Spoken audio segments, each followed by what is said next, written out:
بسم اللہ الرحمن الرحیم. ناظرین السلام علیکم. میں ہوں آپ کا میزبان صابر شاکر.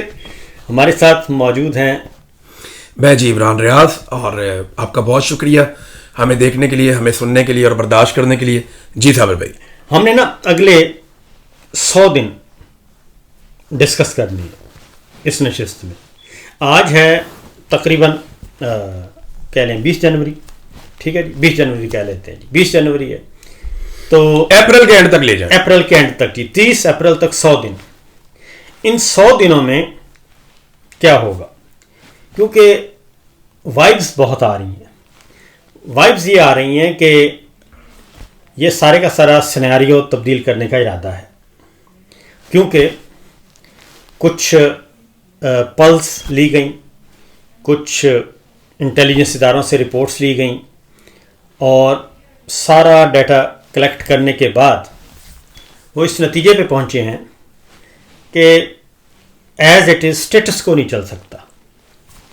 اور فیلڈ مارشل سے کہا گیا ہے کہ جناب اگر آپ نے کوئی آگے بڑھنا ہے تو کم از کم یہ جو اس وقت آپ نے سیاسی شطرنج کی بساط بچھائی ہوئی ہے یہ نہیں ہو سکتی. یہ مہرے آگے پیچھے کرنے پڑیں گے, کچھ کو ہٹانا پڑے گا, کچھ کو لانا پڑے گا, یہ سارا کچھ. اور کم از کم اور نہیں تو فیس تبدیل کرنے پڑیں گے. اس چیز کا اندازہ پیپلز پارٹی کو بھی ہو گیا اور مسلم لیگ نون کو بھی ہو گیا, اور ادھر پاکستان تحریک انصاف تو اپنا کام کر ہی رہی ہے. تو جو ریسرچ اور جو بریفنگز ہوئیں مدھم روشنیوں میں, یہ تو روشنی تیز ہے نا, مدھم روشنیوں میں, تو اس میں یہ کہا گیا کہ بجائے اس کے کہ یہ مومنٹم بڑھتا جائے اور ہم 0-0-0 ہوتے جائیں, کیونکہ ہمارا وزن جو ہے پولیٹیکل نیریٹو یہ بنانے میں ساری ٹیم ناکام ہو گئی ہے, یہ جتنے بھی آپ کے پلیئرز تھے. پھر یہ کہ آپ حضور کا سارا جھکاؤ جو ہے وہ آل شریف کی طرف ہے. تو سر یا تو ہم سب اپنے آپ کو بچا لیں اور کچھ چہرے تبدیل کر دیں, اور یا پھر یہ سارے کا سارا معاملہ اسی طرح چلتا رہے گا اور یہ کولیپس کر جائے گا. اور یہ کھل کر بات ہوئی کہ یہ جتنا کچھ بھی اب تک کھڑا ہے سارا, یہ سارے کا سارا پاور ڈاکٹرائن اور خوف و ہراس کی بیس پہ کھڑا ہے. لیکن اب وہ بھی ختم ہوتا جا رہا ہے. اب لوگ اس طرح سے, اور دوسرا یہ کہ جو اپوزیشن ہے وہ یونائٹ ہوتی جا رہی ہے. اب عمران خان اکیلا نہیں ہے, اس نے بھی کچھ کارڈز کھیلے ہیں. اچغزئی صاحب کو لے آئے, راجہ ناصر عباس کو لے آئے, سردار مینگل صاحب آ گئے, باقی آ گئے آہستہ آہستہ. وہ یہ کہا جا رہا تھا نا سولو فلائٹ, اب سولو فلائٹ نہیں ہے. اس لیے آپ ذرا تھوڑا سا ہوش کریں. تو اس میں ہوا یہ ہے کہ انہوں نے گو ہیڈ دے دیا. اب دل سے دیا یا کیسے دیا اس کے بارے میں تو کوئی نہیں جانتا, لیکن انہوں نے کہا ٹھیک ہے جی آپ ذرا کر کے دکھائیں. تو اس میں ایک تھا کہ اکانومی کی ٹیم تبدیل کر دی جائے, کہ پچھلے دنوں آپ کو پتہ نا آیا کہ جی سارا مسئلہ تو وزیر خزانہ کا ہے اور ان کا ہے. ٹھیک ہے, اور انہوں نے جب یہ تو انہوں نے کہا کہ جی اس کا پھر وزیر خزانہ بھی میدان میں آ گئے, کیونکہ وزیر خزانہ کے پاس تو شبر رضا زیدی سے زیادہ میٹیریل ہے. انہوں نے بھی بتا دیا کہ جناب سارا کچھ تو آپ کروا رہے ہیں, مجھے تو صرف IMF کے لیے رکھا ہوا ہے آپ نے. تو انہوں نے مل اونرز کو بھی بتا دیا, کارخانہ داروں کو بھی بتا دیا, چیمبرز والوں کو بھی بتا دیا. اب جاگتے رہنا ساڑھے تیرہ رہنا. اب یہ کرنا چاہ رہے ہیں. اب آپ مجھے یہ بتائیں کہ کیا شہباز شریف صاحب کو ہٹانے سے, اگر شہباز شریف کو ہٹاتے ہیں تو ان کے پاس کیا آپشن ہے؟ صابر بھائی اس کے نا 2 حصے ہیں. ایک تو یہ ہے کہ انہیں پرابلم کس چیز کا ہے, اور دوسرا یہ ہے کہ ان کے دماغ میں سلوشن کیا ہے. پہلے آ جائیں پرابلم کس چیز کا ہے. پرابلم انہیں یہ ہے کہ پاکستان میں نا جو بھی بڑا پولیٹیکل نعرہ لگا ہے نا وہ کسی نہ کسی دن پورا ضرور ہوا ہے، چاہے وہ سال لگے، 2 سال لگے، 4 سال لگے، 10 سال لگے. لوگوں نے مشرف گو کا اور ایک دن اس کو جانا پڑا اور بہت طاقت میں تھا جب اس کا برا وقت شروع ہوا. لوگوں نے گو نواز گو کا اور وہ بھی عملی جامہ اس کو پہنایا گیا. جی ہاں. لوگ جو نعرہ لگا دیتے ہیں نا وہ ایک دن بعد پوری ہو جاتی ہے. اب نعرہ لگ رہا ہے کہ ہر چوک ڈی چوک. جی ہاں. اب یہ ہونا ہے.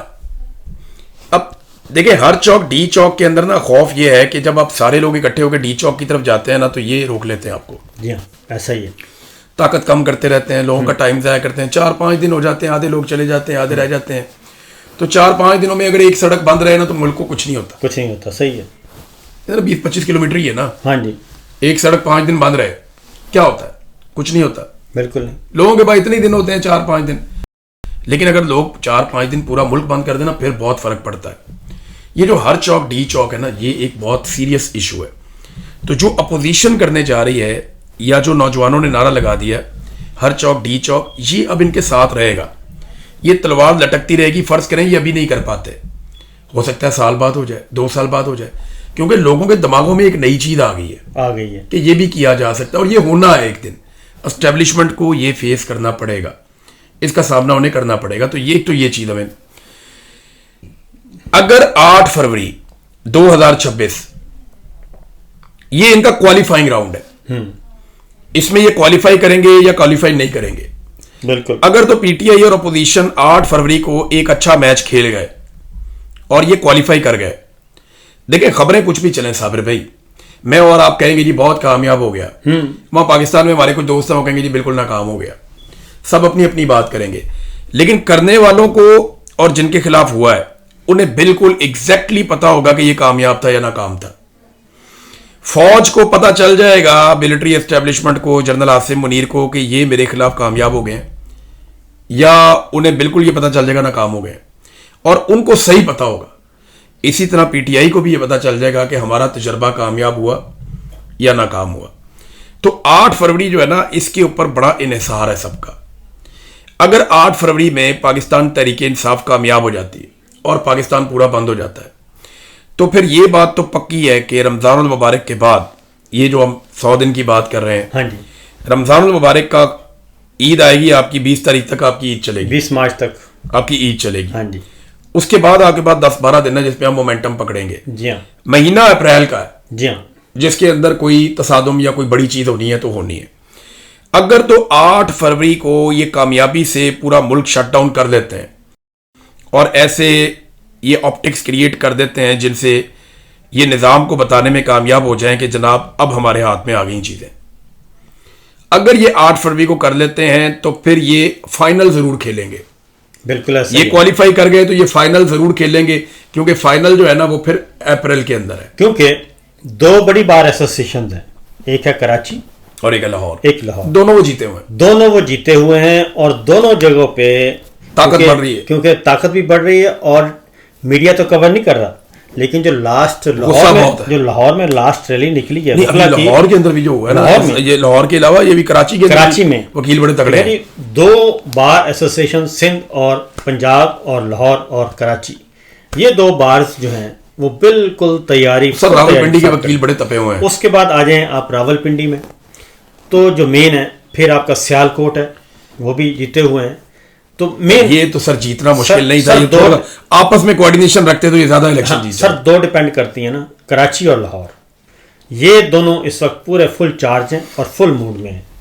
پھر آپ کا بلوچستان بار وہ بالکل تیار ہے. ایک تو یہ ایلیمنٹ ہے کیونکہ یہ بہت بڑا یہ پریشر گروپ. اس کے بعد 8 فروری کو اگر یہ جیتتے ہیں تو آپ کے خیال میں اگر 8 فروری کا راؤنڈ پی ٹی آئی جیت جاتی ہے تو یہ اپریل میں فائنل کھیلیں گے. اپریل میں فائنل ہوگا. اس کی ریزن ہے کہ اور اگر یہ کامیاب نہیں ہوتے تو فائنل تو ہونا ہے، اپریل میں نہیں ہوگا تو لیٹ ہو جائے گا لیکن ہوگا. لیکن کیونکہ دیکھیں نا نعرہ لگ گیا ہوا ہے ہر چوک ڈی چوک، وہ ایک دن بنے گا، چاہے ابھی بن جائے چاہے وہ دیر سے بن جائے. اس کے بعد آ جاتے ہیں آپ چیمبرز آف کامرس، وہ تو چیخ رہے ہیں، ہر روز پریس کانفرنس ہو رہی ہے. تو ہر روز جو پریس کانفرنس ہو رہی ہے وہ جو میں نے بتایا نا کہ پیچھے they started shouting، وہ بہت لاؤڈلی کہہ رہے ہیں کہ یار برباد کر دیا، کارخانے بند. اور جو ان کے اپنے ہیں جو اسٹیبلشمنٹ کے قریب سمجھے جاتے ہیں نا وہ بھی اور سب سے جو بڑا سائن ہے نا وہ یہ ہے کہ تیرا ویلی کو آپ نے نہیں دکھانا، لیکن چیمبر آف کامرس کا پریزیڈنٹ یا کوئی نمائندہ بولے گا، تمام ٹی وی چینل اس کو لائیو دکھاتے ہیں. ٹھیک ہے. سہیل آفریدی کے لیے فون جاتا ہے کہ آپ نے اس کو لو پروفائل پہ رکھنا ہے. چیمبر آف کامرس کا جب حکومت کو چارج شیٹ کر رہا ہوتا ہے اس کے لیے کوئی فون نہیں جاتا. صابر بھائی اب آ جائیں اس بات پہ کہ ہم نے ابھی بات کی کہ اپوزیشن کے پاس کیا ہے. ہاں جی. اب آئیں کہ حکومت اس پہ کیا سوچ. حکومت دیکھیں حکومت اس پہ کچھ بھی سوچتی رہے، 8 فروری تک وہ اسپیکولیشنز کے اوپر اور آپشنز کے اوپر سوچیں گے. ان کا فیصلہ بھی 8 فروری دیکھنے کے بعد ہوگا. بالکل ٹھیک ہے. اگر انہیں لگتا ہے کہ انہیں اپنی اکانومی کی ٹیم میں یا کسی اور ٹیم میں تبدیلی کرنی ہے تو 8 فروری کے بعد ہی کریں گے. لیکن میں سیریسلی آپ کو بتاؤں، عاصم منیر صاحب شہباز شریف کو ہٹا کے بلاول کو لے آئیں، بلاول کو ہٹا کے نواز شریف کو لے آئیں، نواز شریف کو ہٹا کے XYZ کسی کو بھی لے آئیں. جب تک عاصم منیر صاحب رہیں گے نا، دیکھیں یہ ان لوگوں کو ہٹا رہے ہیں جن کے آنے یا جانے سے فرق کوئی نہیں پڑتا. فرق پڑتا ہے عاصم منیر صاحب سے. عاصم منیر صاحب نے جس قسم کی سیاست پاکستان میں متعارف کروا دی ہے، دیکھیں عطا تارڑ سے تو کسی کا جھگڑا ہی نہیں ہے. بالکل نہیں ہے. وہ تو جناب کل بھائی بن جائے گا. جن لوگوں سے آج لڑ رہا ہے ان کا بھائی بن جائے گا. بے شمار لوگوں کے ساتھ اٹھے گا، بیٹھے گا، کھانا کھائے گا، وہ معافی بھی مانگ لے گا بیچارہ. مسئلہ تو احمد شریف سے ہے کہ یار آپ کا تو یہ کام نہیں تھا کہ آپ گالیاں دیتے بیٹھ کے. انجینئر صاحب آپ معاملہ کہاں سے کہاں لے کر چلے گئے، زیادتی کر رہے ہیں آپ. تو اسی طرح نا یہ جو ابھی جو فنکار اب میدان میں آپ کو نظر آتے ہیں نا بیچارے، یہ سارے وہ کریکٹرز ہیں جو آئے اور گئے. اصل جو کریکٹر ہے وہ عاصم منیر صاحب کا اور ان کے چند ساتھیوں کا ہے. جی ہاں. وہ 1+3 1+4 جو بھی ہے یہ ان کا ہے پنگا سارا. اگر پاکستان میں اکانومی نہیں چل رہی تو اس کے پیچھے معاشی ٹیم کا قصور نہیں ہے. نہیں ہے. پاکستان میں استحکام نہیں آ رہا، اور استحکام نہ آنے کے پیچھے پاکستان کی ملٹری اسٹیبلشمنٹ کی یہ سوچ ہے کہ ہم نے عوامی مینڈیٹ کا احترام نہیں کرنا. Military leadership. ہاں جی. اب دیکھیں طریقہ ایک ہی ہے. یہ اگر ہار جائیں فرض کریں 8 فروری کو اور حکومت یہ سوچے کہ وہ تبدیلیاں لے کر آئے گی، آپ میرے سے نا سادہ کاغذ پہ لکھ لیں صابر بھائی، وہ تبدیلیاں ان کو 1 ہفتہ ڈیلیور کریں گی. صرف 1 ہفتہ خبروں میں چل جائے گا کہ یہ بدل دیا اور اس کے بعد ان کی پھر ایسی تیسی پھرنا شروع ہو جائے گی. بالکل. خزانہ ان کا خالی ہے، قرضے انہوں نے بھرمار کر لیے، ایکسپورٹس ہے نہیں، کچھ بھی ان کے پلے نہیں ہے. سیاحت کوئی پاکستان میں آنے کے لیے تیار نہیں ہے، سرمایہ کاری کے لیے تیار نہیں ہے. میں یہی کہہ رہا تھا کہ ابھی ایک ایوان صدر میں پروگرام ہوا، اس میں بلاول بھٹو نے ایک بریفنگ دی. یہ کنویں سے پانی نکالنے والی بات ہے، سادہ بات. ہاں اس نے بریفنگ دی ہے. اب اس بریفنگ کو جو مریم صاحبہ کے قریب ترین لوگ ہیں نا، وہ اس بریفنگ کو لے کے یہ کہہ رہے ہیں کہ جناب یہ بلاول نے بریفنگ کیوں دی ہے، یہ بلاول نے کس حیثیت میں بریفنگ دی ہے. یعنی وہ کہتے ہیں کہ آپ بلاول صاحب انڈائریکٹلی، کیونکہ ڈرتے بھی ہیں نا، اسلام آباد میں بیٹھے ہیں نا، کھل کے بات بھی نہیں کرتے، صرف وہ یہ کہنا چاہ رہے ہیں کہ بلاول کے پیچھے بھی یہ بھائی لوگ ہیں. نہیں تو یہ ابصار عالم تو نواز شریف کا خاص آدمی ہے نا جی. تو ابصار عالم کیوں بلاول کی تعریفیں کر رہا تھا یہ بھی سمجھیں. آپ دیکھیں میں آپ کو ایک چیز بتاتا ہوں، ان سب کا سروائیول اس میں ہے. چاہے یہ کچھ ہمارے دانشور بھی ہیں بیچارے، کچھ سرکاری ملازم ہیں سابق. حالانکہ دیکھیں پیمرا کی نوکری ابصار عالم کو نواز شریف نے دی تھی، لیکن وہ بلاول کی تعریفیں کر رہا ہے. وجہ پتہ کیا ہے؟ وہ یہ کہتے ہیں کہ ہر اس چیز کو اٹھاؤ جس سے عمران خان کو ہم کسی طرح روک سکیں، جو اٹھنے والی ہر چیز اٹھاؤ. وہ کہتے ہیں جی عمران خان کو کسی طرح ہم نے روکنا ہے، کچھ بھی ہو جائے. یہ دیکھیں پاکستان میں 2 پولیٹیکل پارٹیز ہیں صاحب بھائی. ہم بلا وجہ نا 5 6 7 8 10 15 کہتے ہیں، 2 ہیں. ایک پولیٹیکل پارٹی ہے پرو عمران، ایک پولیٹیکل پارٹی ہے اینٹی عمران.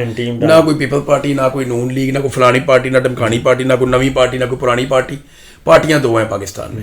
ایک پارٹی ہے پرو عمران خان، ایک پارٹی ہے اینٹی عمران خان. یہی پاکستان کی حقیقت ہے، اس کو پہچان لیں. کوئی بیچارہ دیکھیں نا، میں نے پیپلز پارٹی اور PMLN کو اتنی پپیاں جپیاں کرتے ساری زندگی نہیں دیکھا. اب تو لیکن وہ اتنے قریب آ گئے ہیں کہ کبھی نون لیگ بھی آپس میں اتنے قریب نہیں تھے جتنے پیپلز پارٹی نون لیگ کے قریب آ گئی. بالکل ایسا ہی ہے. کبھی پیپلز پارٹی کے لوگوں کا آپس میں ایسا عشق نہیں تھا جیسا ان کا نون لیگ کے لوگوں سے ہو گیا. ہم نے دیکھا یہ ایمل ولی خان کو، میں نے یعنی یہ جو باچا خان کی اولاد ہے، میں کبھی سوچ بھی نہیں سکتا تھا کہ یہ تلوے چاٹے گی. لیکن میں نے دیکھا کہ باچا خان کا جو نظریہ ہے وہ شارح دستور پہ رکھ کے احمد ولی خان نے ایک سینٹ کی نشست کے لیے بیچ دیا. ہاں جی. اور معاملہ کیوں ہے, اس نے کیوں بیچا؟ اینٹی عمران خان. جی ہاں. احمد ولی خان کا سب سے بڑا پرابلم اس وقت اسٹیبلشمنٹ نہیں ہے, اس کا سب سے بڑا پرابلم گورننس بھی نہیں ہے, آپریشن بھی نہیں ہے, اس کا پرابلم جیل میں بیٹھا ہوا آدمی ہے. جی. تو ان سارے لوگوں کو جو اکٹھا کیا ہے وہ ایک آدمی نے کیا ہے, اس کا نام عمران خان ہے.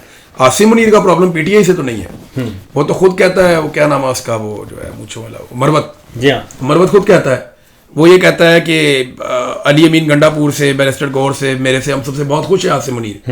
مروت نے کہا مروت والوں سے تو بہت خوش ہے عاصم منیر. تو یہ کون سی پارٹی کے ہیں؟ یہ پی ٹی آئی کے نہیں ہے. عاصم منیر صاحب کو پی ٹی آئی بری نہیں لگتی, ان کو بھی خطرہ عمران خان سے ہے. تو آج پاکستان میں دو پولیٹیکل سوچیں ہیں, دو پولیٹیکل پارٹیز ہیں, ایک پرو عمران خان, ایک اینٹی عمران خان. صحافی بھی اس میں دو حصوں میں تقسیم ہے. اور صابر بھی, اگر آج کوئی صحافی یہ کہتا ہے نا کہ وہ نیوٹرل ہے تو جھوٹ بولتا ہے. کوئی آپ مجھے ایک بندہ بتائیں آج کوئی نیوٹرل نہیں ہے, یا وہ پرو عمران خان ہے یا وہ اینٹی عمران خان ہے. بلکہ یوں کہیں کہ یا عاصم منیر کے ساتھ ہیں یا عمران خان کے ساتھ. اچھا, عاصم منیر کہنا بھی زیادتی ہے. عاصم منیر صاحب کا اتنا ایک بیچارے سرکاری ملازم کا اتنا قد نہیں ہوتا کہ آپ لیڈر کے سامنے اس کو کھڑا کر دیں, اور اتنے بڑے لیڈر کے سامنے. ہاں, یہ آپ ضرور کہہ سکتے ہیں کہ اسٹیبلشمنٹ کی جو ایک سوچ ہے جو چلتی چلی آ رہی ہے, اس کو اس وقت لیڈ کر رہے ہیں عاصم منیر, اور جو ایک سویلین سائڈ کی ایک سوچ ہے اس کو مختلف لیڈر لیڈ کرتے رہے, اس کو آئی لیڈ کر رہے ہیں عمران خان. چلیں ایک کوشچن ہے, عاصم منیر صاحب کو کتنے نفلوں کا ثواب ملا کہ انہوں نے جنرل باجوہ کا بھی سارا گند اپنے کندھوں پہ اٹھا لیا, انہوں نے ندیم انجم کا بھی اپنے کندھوں پہ ڈال لیا, انہوں نے نواز شریف, شہباز شریف, مریم صاحبہ کا بھی ڈال لیا. ان کو 3 دفعہ موقع ملا, تینوں دفعہ آرمی چیف بن گئے تھے. جب آرمی چیف بنے تو ان کو تو چاہیے تھا کہ وہ اپنی اننگ سٹارٹ کرتے, لیکن جو ندیم انجم صاحب نے اور ان کی ٹیم نے, ان کے دست خاص نے جو ان کے سامنے رکھا پرچہ, اس کے اکارڈنگلی انہوں نے آگے بڑھنا شروع کر دیا. اس کے بعد دوسری باری آئی جب مئی والا بھارت سے جنگ جیت لی ہم نے. پھر تیسرا موقع جب آیا, یہ بھی 5 دسمبر کو, کہ وہ فیلڈ مارشل سے چیف آف ڈیفنس فورسز بن گئے, اور یہ سب کچھ ہو گیا. تو کوئی ایسا تو نہیں ہے کہ پرویز مشرف صاحب کی طرح بھی وہ بھی جکڑے گئے ہیں 1+3 میں. اور کیونکہ ایک آپ کو پتہ, میری اور آپ کی ایک ملاقات ہوئی تھی ایک انتہائی نیک بزرگ آدمی سے, تو انہوں نے کہا تھا کہ کیونکہ وہ خیر خواہ بزرگ آدمی تھے نا, اس لیے صوفی تھے, تو انہوں نے کہا کہ ہو سکتا ہے ان تک سچ نہ پہنچ رہا ہو. مارجن نکال لیتے ہیں لوگ, لیکن دیکھیں صابر بھائی, سچ تک نا, اگر سچ آپ تک نہیں پہنچ رہا نا تو آپ کو سچ تک پہنچنا چاہیے, آپ کی ذمہ داری ہوتی ہے کچھ. میں ایک چیز آپ کو عرض کرتا ہوں کہ دیکھیں, یہ قدرت جب آپ کے خلاف ہو جاتی ہے نا, یا رسوائی آپ کے مقدر میں لکھ دی جاتی ہے, تو ضروری نہیں ہے کہ آسمان سے کوئی فرشتہ ڈنڈا لے کر آئے اور آپ کے سر میں مارے. نہیں, رب آپ کی ماتی مار دیتا ہے. جی ہاں, یہی مشرف کے ساتھ ہوا. مشرف کا ہر فیصلہ اس کے اگینسٹ جانا شروع ہو گیا, اور جب اللہ رب العزت کا آپ پہ فضل ہو جاتا ہے نا, ہاں جی, تو آپ کی غلطیاں آپ کو ڈیلیور کرنا شروع کر دیتی ہیں. بالکل. عمران خان کے کیس میں ہم نے دیکھا نہیں, ہاں جی, عمران خان صاحب نے اپنے منہ سے کہا میرے سے یہ غلط ہو گیا, یہ غلط ہو گیا, یہ غلط ہو گیا, ان کی غلطیاں بھی ان کو ڈیلیور کر گئیں. اور یہ بڑی پھونک پھونک کے پلاننگ کر کر کے انہوں نے جو جو ایک ایک چیز کی وہ الٹی ان کے گلے پڑنا شروع ہو گئی.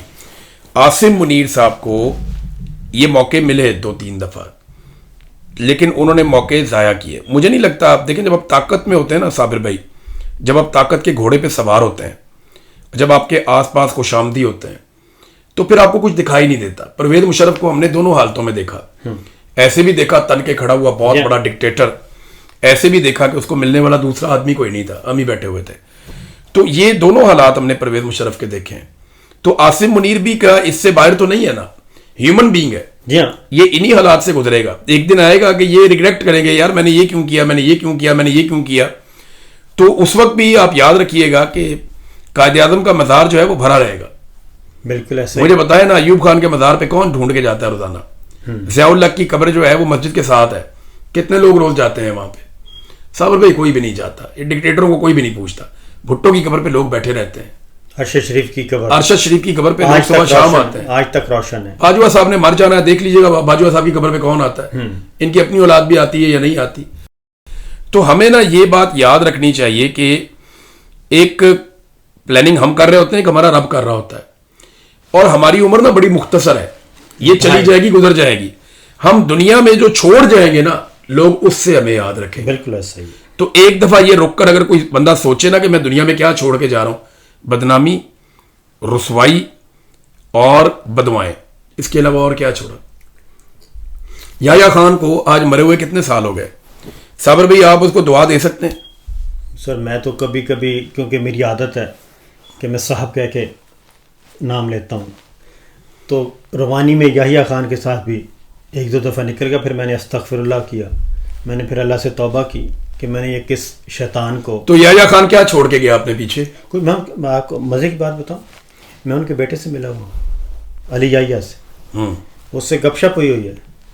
وہ چیختا تھا، چنگھاڑتا تھا وہ علی یحییٰ بھی، کہ وہ اس کا اپنا ہی ایک نیریٹو تھا کہ میرے ابا کو تو پھنسانے والے اور تھے، وہ اس کا تھا، وہ پوری داستان لے کے پھر رہا تھا. تیرا ابا عورتوں کے ساتھ اٹھتا بیٹھتا تھا، عجیب و غریب کام، اور نجی زندگی میں نہیں جاتا، لیکن اس کی تو تاریخ لکھی پڑی ہے کہ وہ تو عیاش ترین آدمی تھا. میں کہہ رہا ہوں کہ گھٹیا ترین جرنیل پاکستان کی تاریخ. پھر یہ ایک دوسرے کے پیچھے چھپنے کی کوشش کرتے ہیں. مسئلہ یہ ہے، اولاد کے لیے بھی بدنامی رسوائی چھوڑ کے گیا.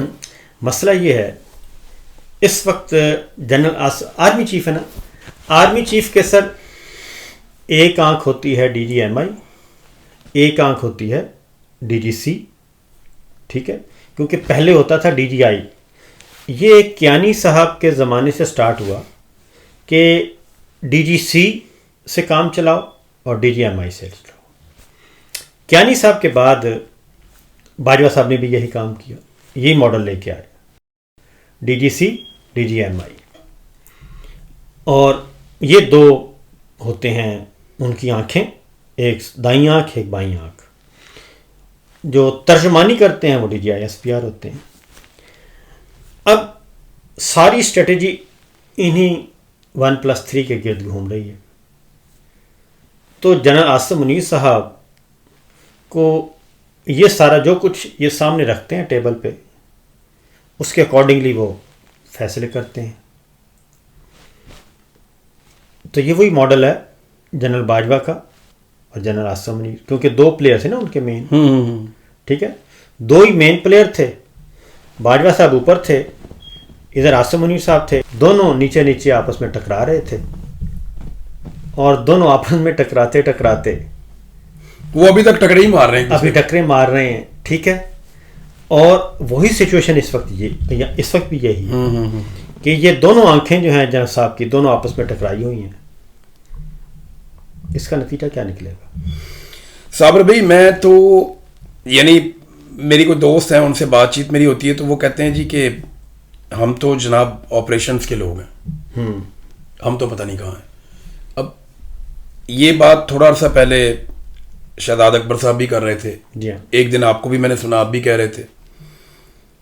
میرے کچھ دوست ہیں وہ بھی یہ ڈسکس کرتے ہیں کہ یار کیا اس ادارے کے اندر اب ترقی اور آگے بڑھنے کا راستہ یہی ہے کہ آپ ایک سیاسی جماعت کے خلاف ایک اپوزیشن بن کے کھڑے ہو جائیں، ہاں جی، ان کے خلاف آ جائیں تو پھر آپ کے راستے سارے کھل جائیں گے.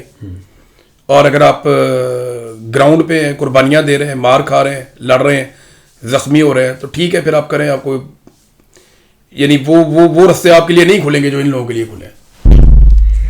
ہمیں نا ایک دن، یہ بڑا ایک واقعہ ہے، مختصر کر کے سناتا ہوں. ایک دن ایسا ہوا کہ یہ مکا کر رہے تھے اسپاٹ فکسر نا اندر، تو اس وقت بھی یہ دے رہے تھے ریلیف آل شریف کو. تو ہم نے اپنا پروگرام کیا، میں نے اپنا کیا، بھٹی صاحب رپورٹر، میں اور بھٹی صاحب کرتے تھے، اور شریف صاحب اپنے اللہ جنت دے وہ کرتے تھے. ایک دن ایسا ہوا کہ ہمیں کوئی تین ایک بجے نا دفتر واپس آئے. تو ارشد نے میری طرف دیکھا، میں نے ارشد کی طرف دیکھا، کیونکہ ہمارا ایک ہی دفتر تھا. ارشد نے کہا آپ کو بھی بلایا تھا؟ میں نے کہا آپ کو بھی بلایا تھا؟ کہتے ہیں ہاں. تو ہم نے نوٹس شیئر کیے. پھر پتہ چلا بھٹی صاحب کو بھی بلایا تھا. تو ہمیں بلایا گیا مختلف جگہوں پہ اور کہا جی یہ آپ کیوں باتیں کرتے ہیں کہ فوج کے اندر سوچ اور ہے اور بگ باس کی سوچ اور ہے. آپ کو نہیں پتہ کہ چیزوں کو کیسے لے کے چلنا ہوتا ہے. تو کون ہے آپ لوگوں کو بتاتا؟ تو وہ دونوں صاحب موجود ہیں.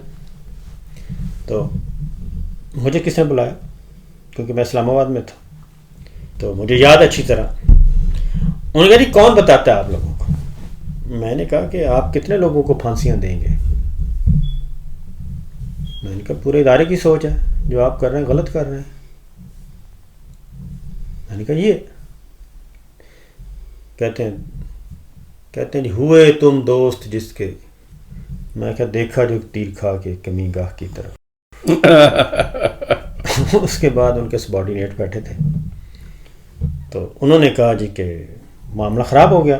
ان کے تو کم گڑبڑ ہے. اچھا جی ٹھیک ہے جی بس صحیح ہے، ٹھیک ہے احتیاط کریں جی احتیاط کریں. تو یہ اس طرح سے ارشد شریف کو بھی بلایا کہ بھئی کیوں یہ کام کر رہے ہیں، یہ کون ہے جو یہ ساری باتیں. تو یہی کام جناب یہ ڈی جی سے آئے تھے نا تب کی بات. تو پھر ادھر بھٹی صاحب کو بھی یہی. تو میں کہتا ہوں کہ کیا ہم سب کو نظر آ رہا ہے کہ ایک کلیکٹیو اپروچ کیا ہے، کلیکٹیو وزڈم کیا ہے. پاکستان سٹک ہوا ہے، بچے کو پتہ ہے. آج بھی یہی ہے نا.